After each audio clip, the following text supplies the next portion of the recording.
Welcome back to another edition of Research Fantasy presents our MLB DFS hitter picks for Saturday, April 29th, 2017.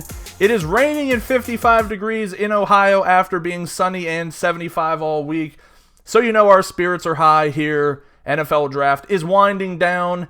I'm going to do something fun for the fantasy football season. I don't know what it is, but I think it's going to revolve around just doing as many possible user leagues for both college and NFL this year. I did a pretty fun and successful college league last year under the Research Fantasy brand. I'm going to see what we can do a little bit more this year to get a couple of leagues going, maybe even do some dynasty. We'll see. I know that I am going to do at least one 16-person dynasty league, no kickers, because that stuff is outdated and just completely and totally random. But yeah, a lot of fun stuff coming up. I know that I'll be saying that a lot because I'm really excited about what we've got coming up.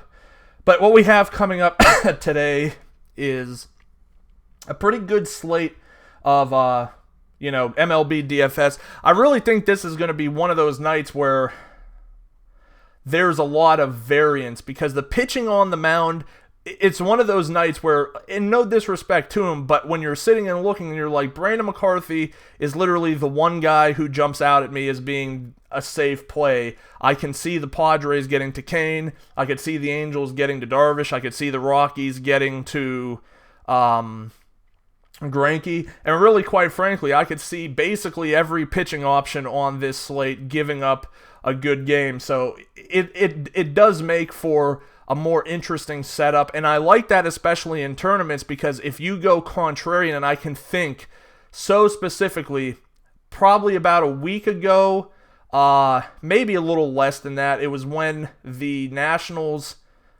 started the homestand with the Rockies. So let's say probably last Monday night, I think, it was let's pour all of our funds into the Rockies and the Nationals, and I think the game, I don't think it was the 15-run National game, I think it was like the 8-4 result for Coors that night, but the Cubs scored like 11 runs, and they were just not owned because why would you pay up for the Cubs when the Nationals, who are just such a good hitting team against poor pitching, which I know that's kind of a redundant statement. Let me just kind of re-edit that and say the Nationals are a good hitting team going to the best hitting environment in baseball.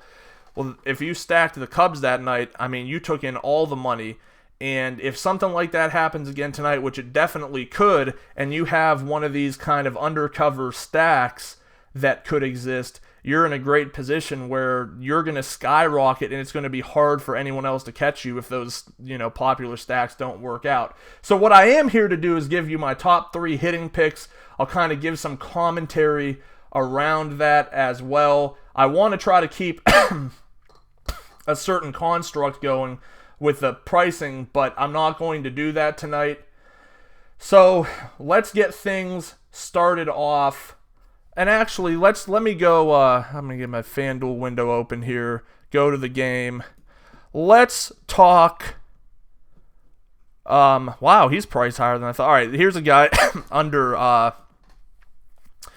3K. Let's talk Domingo Santana. And this maybe necessarily isn't directly a, hey, this is a great game to play Domingo Santana, but this is one of the first games on the schedule tonight.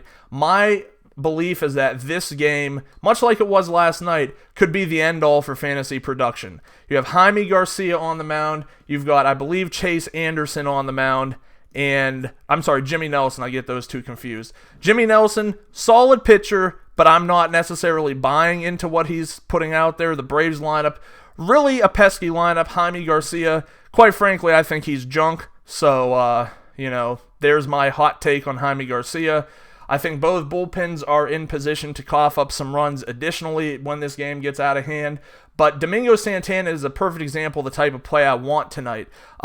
Cheap, $2,900 on FanDuel. Not sure of the pricing on DraftKings. Has some power. Jaime Garcia obviously is a lefty, giving up a lot of home runs to right-handed bats. So you're looking at guys like Hernan Perez, another guy tonight, especially if his price is pretty affordable on DraftKings. A guy that I will just be all over. His recent production in these kind of like hitter-friendly parks, which is his park, just absurd, putting up absurd numbers. Ryan Braun, obviously.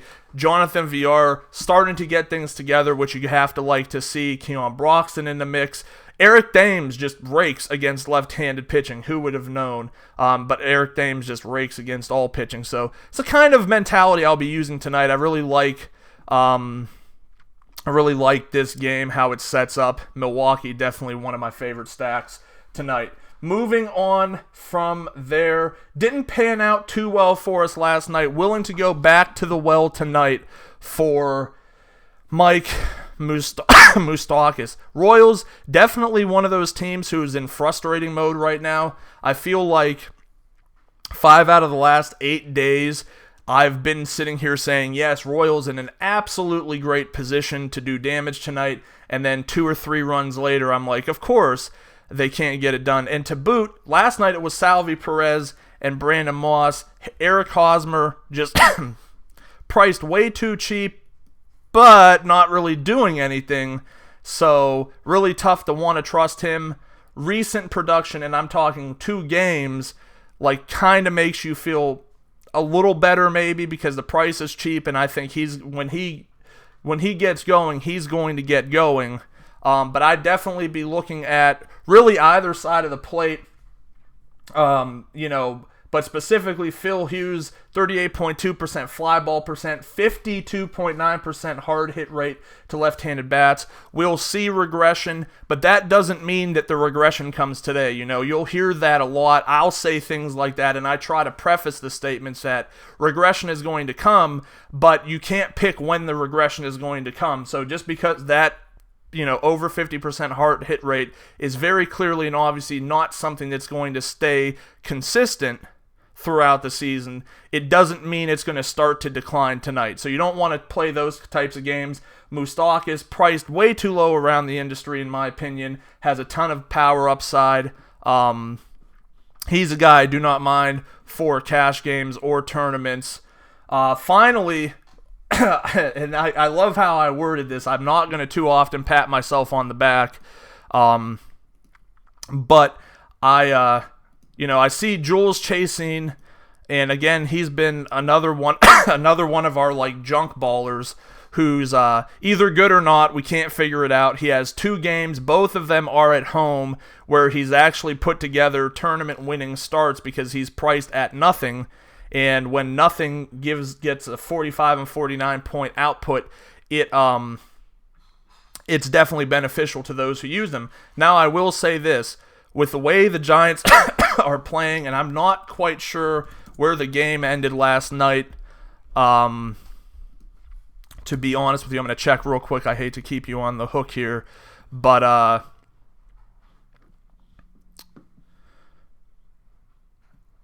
let's see, what sport are we on? Nope, not NBA.